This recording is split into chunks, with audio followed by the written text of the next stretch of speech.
Es un placer estar aquí con estos compañeros y compañeras, Silvia y Eduardo, con ustedes, por supuesto, y en ustedes incluyo a todo el grupo de UPC, a quienes les agradezco la invitación. Para mí es un gusto estar acá. Bueno, ni tengo idea a la hora, pero voy a ser breve, porque no voy a reiterar cosas que se dijeron. Lo que, bueno, me interesa plantear es en torno a algunos conceptos que no se han dicho y que podría, de alguna manera puede coincidir con algunas cosas que dijo Eduardo, con otros términos, porque esto es un panel donde no nos hemos puesto de acuerdo. Acá venimos, tomamos el desayuno juntos y subimos. Para comenzar, lo que me parece importante señalar, y quizás por tantos años que no hubo todo esto, es el gran avance evidenciado por el marco jurídico-político que sostienen las prácticas educativas en general y particularmente las llamadas, yo me permito decir así, la llamada integración, inclusión de los llamados discapacitados en el ámbito escolar. Y podríamos mencionar la cantidad de documentos. Creo que este que se mencionó, me parece, al pasar recién, documentos, declaraciones y demás, como la Declaración de los Derechos para las Personas con Discapacidad, me parece que Silvia lo mencionó, que se promulgó en el 2006 en el marco de la ONU, la Conferencia Mundial sobre Educación para Todos de la UNESCO en el 90, la Convención sobre los Derechos del Niño en el 89 y, por supuesto, la Declaración de Salamanca, que es obligatoria, en el año 1994. Un documento espectacular, pero que tiene sus cosas. Digamos, el eje es la necesidad educativa especial, que como dice Eduardo criticó, en realidad sacamos un libro con Eduardo hace unos años. ¿Cuándo fue, Eduardo? 2006. 2006. Ponele, como dicen los pibes ahora. Donde criticábamos bastante esta cuestión de la necesidad educativa especial, pues no deja de ser un nuevo eufemismo, ¿no? Vamos cambiando términos y decimos siempre lo mismo. ¿Y por qué nombro estas declaraciones, documentos y demás? Perdón, legislación vigente. En la Declaración de los Derechos de las Personas con Discapacidad de la ONU, a partir de eso se promulga una ley en Argentina en el 2008 que adhieren todos sus puntos y demás. Y luego, como dijo el secretario general de UPC, me confundo con un gremio de Santa Fe. Hay mucha legislación que se ha ido generando a niveles provinciales y algo a nivel nacional también. ¿Pero por qué lo quiero señalar? Porque tenemos marco legal. No es suficiente, obviamente, pero tenemos marco legal. No teníamos marco legal años atrás. Por otra parte, en Argentina, y creo que en la mayoría de los países de Latinoamérica, en los últimos 50 años más o menos, las reformas constitucionales, en general han considerado algo que ya está gastado, porque se ha dicho 1000 veces, pero que creo que tenemos que en todo caso, si fuera así, resignificarlo, que es el derecho a la educación para todos. No obstante, bueno, siempre hemos sido atravesados en general, digamos, por una falta de voluntad política para la implementación de proyectos en serio que transformen toda esta cosa y, consecuentemente, en la falta de financiamiento, ¿no? Son dos causas fundamentales para pensar la insuficiencia de acciones específicas y efectivas, que es lo que, de alguna manera, creo que en general se da. Lo que trajo aparejado que... No me había olvidado que había puesto, pero no lo manejo yo, así que por ahí si tengamos un pensamiento no lineal, si lo que aparece ahí no es lo que digo, no importa. Con buena voluntad se está haciendo esto. Decía que lo que trajo aparejado todo esto es que lo enunciado en la legislación y en los tratados, declaraciones, legislación, todo esto que estamos diciendo, no haya superado en general lo meramente formal y discursivo y en el mejor de los casos se implementaron políticas de integración. De hecho, acá hay una cuestión que plantea Eduardo, pero es más discursiva y de relato que de hecho, me parece a mí. Lo que se implementaron son más políticas de integración, pero siempre han sido, o en general han sido insuficientes e incluso contradictorias, ¿no? Por eso, pasa la otra, no sé dónde estás, pero... Por eso tomo un párrafo que Carlos Escliar, Pablo Gentile y Marcelo Sturing publicaron en una revista de divulgación nacional, pero que me parece muy interesante. Y dicen que cuando el marco jurídico político pasa a ser la única expresión de la necesidad de una educación para todos, y yo le agregué de una educación accesible, las consecuencias efectivas no dejan de generar formas de inclusión excluyente. Las consecuencias efectivas, cuando la cosa queda en el marco jurídico-político, generan formas de inclusión excluyentes. De hecho, si bien en los últimos años se produjeron cambios, realmente se produjeron cambios, podría decir importantes, pero no de fondo, digamos. Creo que acá hay un punto relevante que es la voluntad de los docentes. Recién Silvia hablaba incluso de su labor específica respecto de esto. ¿Qué fue? ¿En la Ciudad de Buenos Aires? En la Ciudad de Buenos Aires. Bueno, hay muchísimas cosas, pero yo no veo hoy que se hayan producido cambios relevantes. Y como decía Eduardo, de alguna manera se trasladaron los circuitos de exclusión de la escuela especial a la escuela común.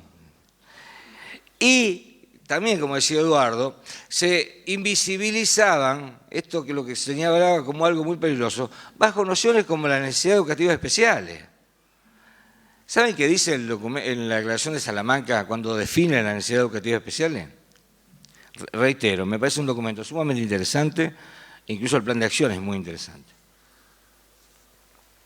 Dice que las necesidades educativas especiales tienen que ver con a ver, decirlo textual, la dificultad en el aprendizaje y falta de capacidad o algo así. O sea, está hablando problema de aprendizaje y capacidad o incapacidad. Estamos en la misma de siempre. En ese documento genial que participaron casi 100 representantes de casi 100 países, todos los organismos internacionales, etcétera, etcétera. Entonces, lo que de alguna manera se trasladaron son estos circuitos de exclusión y se invisibilizaron, lo cual es gravísimo, bajo el concepto de necesidades educativas especiales en general, digamos. En suma, yo creo que lo que se trata es de políticas y prácticas que fueron generando un imaginario escolar, que fueron generando un imaginario social, un imaginario básicamente de integración, si quieren de inclusión, pero básicamente creo que fue de integración, la gente habla por la calle de integración.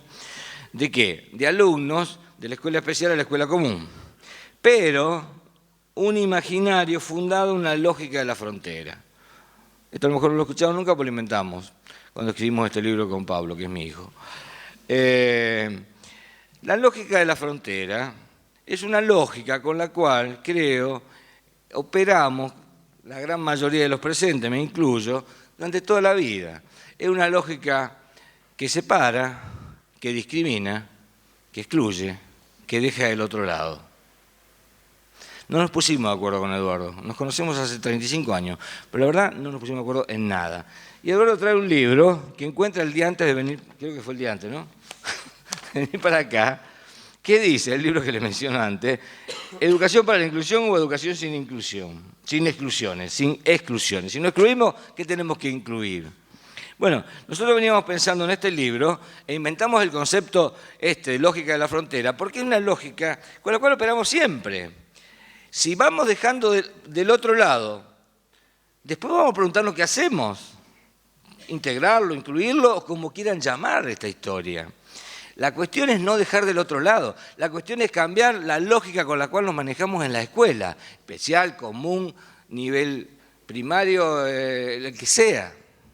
La cuestión es manejarnos con otras lógicas. Es como un cambio de paradigma lo que de alguna forma estamos planteando.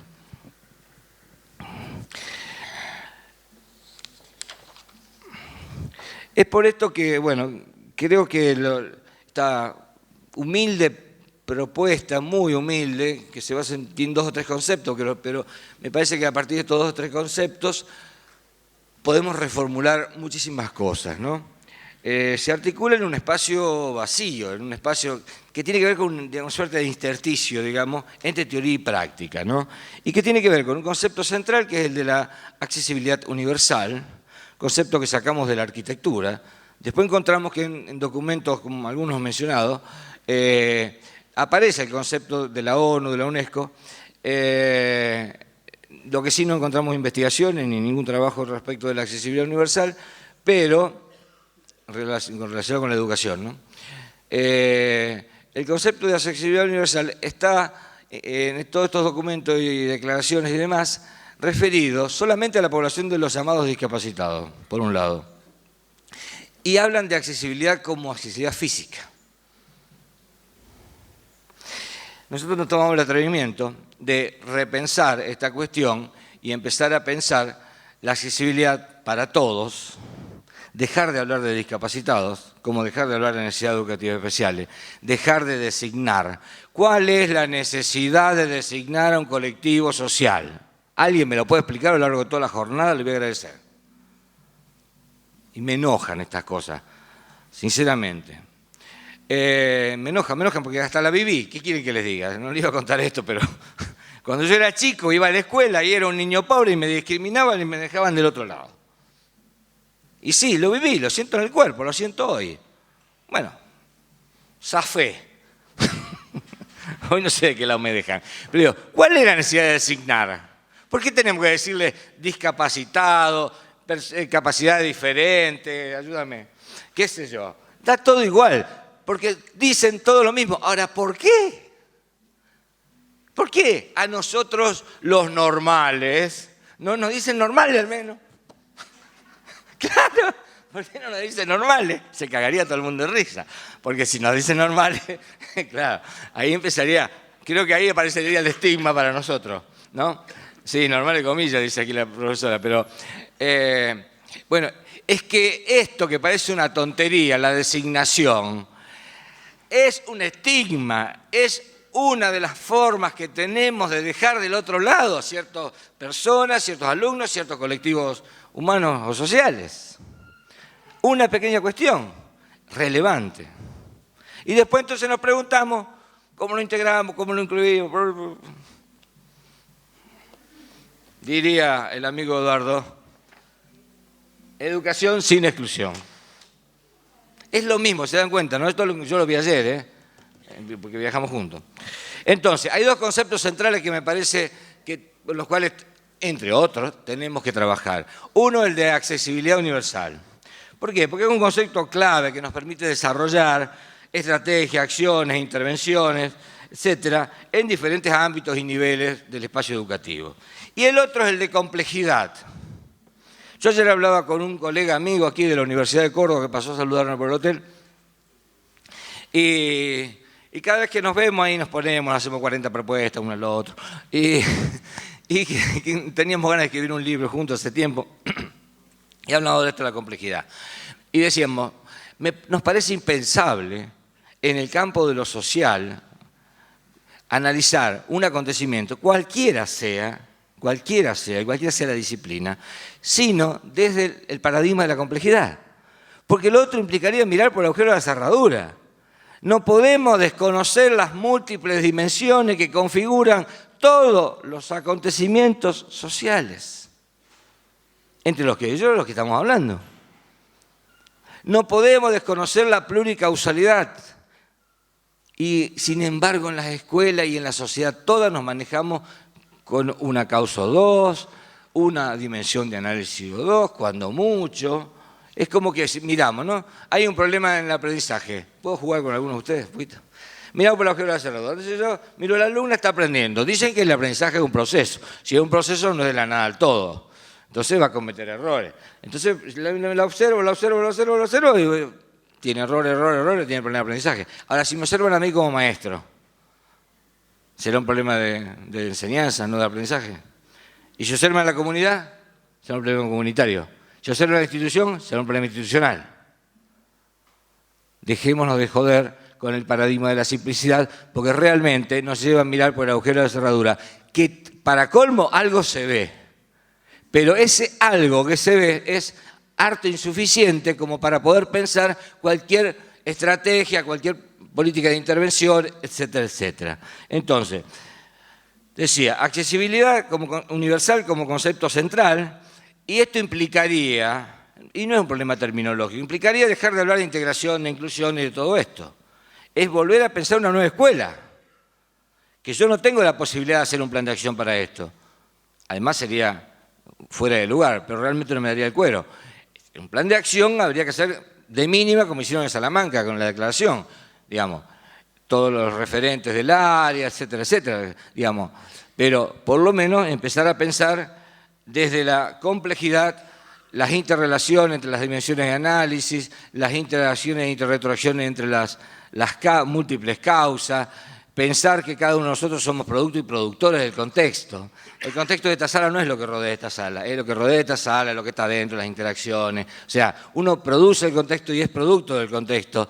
Y por lo tanto no hay que contextualizar, porque contextualizar es como traer algo de afuera o quedarnos afuera del contexto.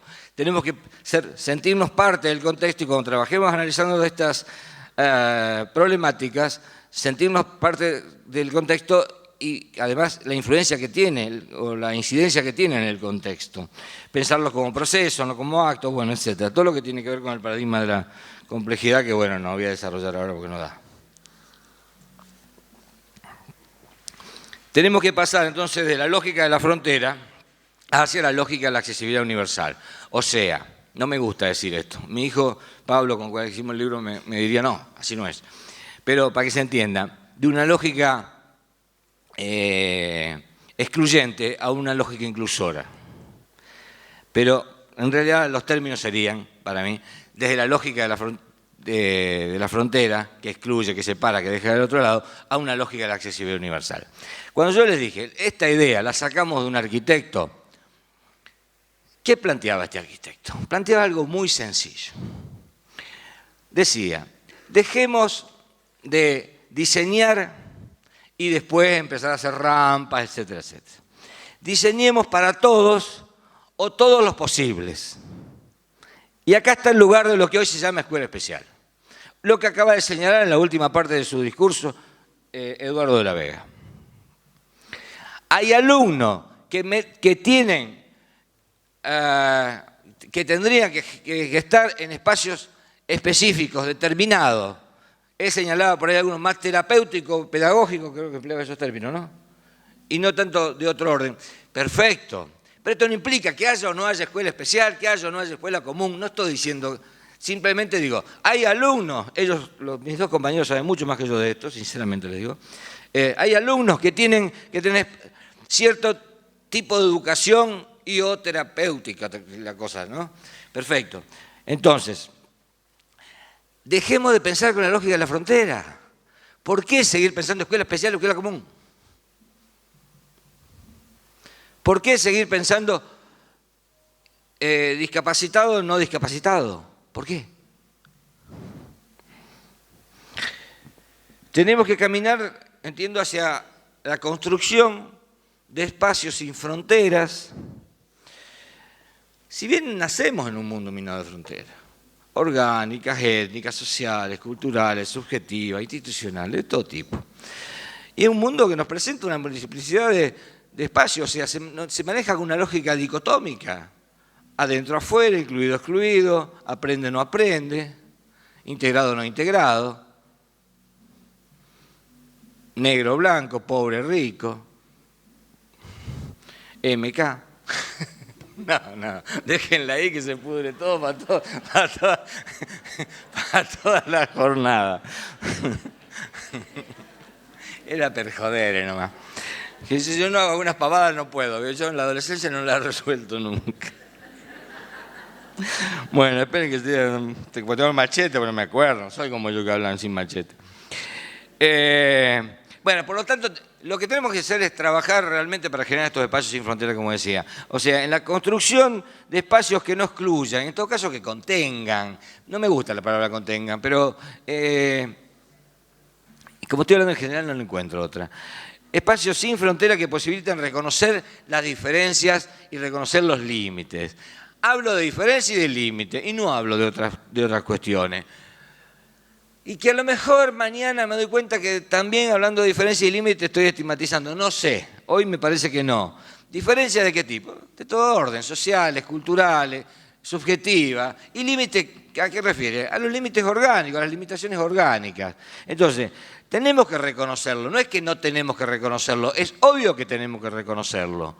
Pero nunca puede ser el punto de partida de las intervenciones. No podemos seguir trabajando a partir de lo que falta, sino de lo que tienen. Tener una lectura desde la positividad, apoyarnos en las fortalezas y no en las debilidades.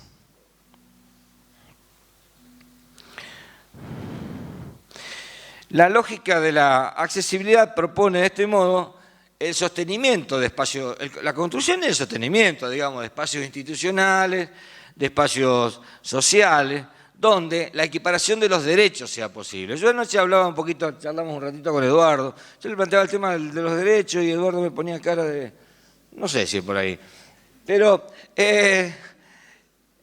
hoy hay legislación que hace que realmente todas las personas, incluso cualquiera sea la edad, somos sujetos de derecho. Eso es un paso que me parece muy importante.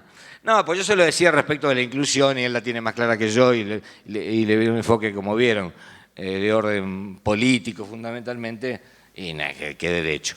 Pero tenemos que reconocer a los alumnos como sujetos de derecho. Los reconocemos en la escuela como sujetos de derecho. No siempre, diría que casi nunca. Es cierto. Entonces dejémonos de joder, no es una pavada lo que estoy diciendo. Y en este marco, bueno, la existencia de la diferencia deja de ser una marca negativa, un signo negativo, equiparado, la diferencia equiparada al hándicap, a la falta, al déficit. Para convertirse, en todo caso, en algo valorado. Rico, como dijo Eduardo hace un rato, ahora que me acuerdo. Yo tengo la ventaja que ya hablamos los dos, entonces tomo todo. Claro, la diferencia es algo que enriquece. Cuando nos presentaron dijeron panel. ¿Quién nos presentó? Sí, 10 minutos, 10 minutos me sobra. Nos dijeron panel, dijeron un panel. Un panel son personas que vienen y hablan sobre un tema, pero de distintos lugares. Así que está bueno que sea un panel y que ustedes puedan ahora, después de estos 10 minutos, gracias, después de estos 10 minutos, hacer preguntas y cuestionarnos. Y nosotros mismos a nosotros. Porque acá no venimos, acá no somos, nosotros estamos un poquito más arriba porque, para que ustedes nos vean nada más. Y estamos enfrente, pero es una metáfora, no estamos enfrente de ustedes. Estamos todos juntos pensando esta cuestión. Entonces, abramos la discusión realmente. Bueno, qué sé yo, estamos en papeles. Por ello, bueno, me parece, venía a decir esto, porque lo remarco, me parece importante. El primer paso es el reconocimiento de los límites orgánicos y de las diferencias sociales, culturales, las que sea. Bien. Por lo tanto, lo que no tenemos que hacer es transformar estos límites o estas diferencias en problemas escolares. ¿Cuál era mi límite cuando era pibe? Era pobre. Vivía del otro lado de la vía en un pueblo, no sé si todos saben lo que significa eso. Bien. Mi viejo era analfabeto. No tenía personas relevantes para consultar. Hacían más de lo que podían, pero no era mucho. Me costaba. Ahora, ¿eso es suficiente para que un pibe tenga problemas en la escuela? ¿Para qué están los docentes? ¿Para qué está la escuela? No transformemos en problemas escolares cuestiones de otro orden. Entonces, a ver, es que elijo en estos 10 minutos. Tenemos que, dos cosas distintas. Tenemos que abolir la frontera para poder dejar de pensar este mundo dicotómico y pensar una escuela para todos. Pero tenemos que reconocer las barreras. ¿Y qué son las barreras? Todo obstáculo que se presenta en la acción, en el pensamiento y que puede bloquearnos, frenarnos, alejarnos de nuestros objetivos, inhibirnos, etc. El tema es que las barreras son lógicas y esperables, por ejemplo, un proceso de aprendizaje, etc., un proceso de socialización, lo que sea. Pero las barreras no, las barreras son arbitrarias, las barreras son impuestas, las barreras son construidas por nosotros. Así no sea en primera persona del singular, son construidas por nosotros. Y los propósitos de la frontera es lo último, dije barrera. Las fronteras son arbitrarias e impuestas, construidas por nosotros, y los propósitos de la frontera se consolidan justamente en el reforzamiento y en el sostenimiento de la diferencia pensada como déficit. Por eso decía esto de la designación, de las designaciones estigmatizantes. ¿Se entiende?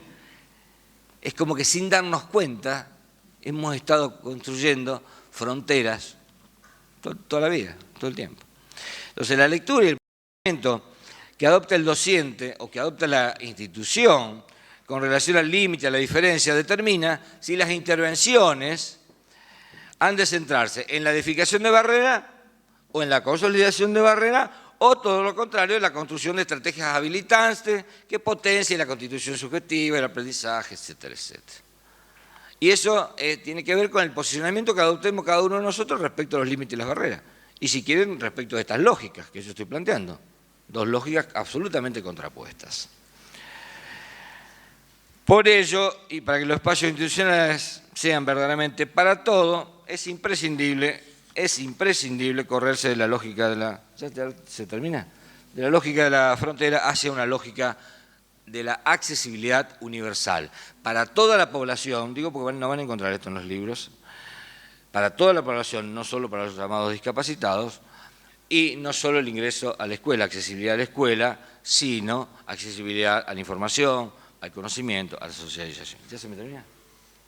Bueno, espera, cierro. Si me permiten, cierro. Cierro con una síntesis.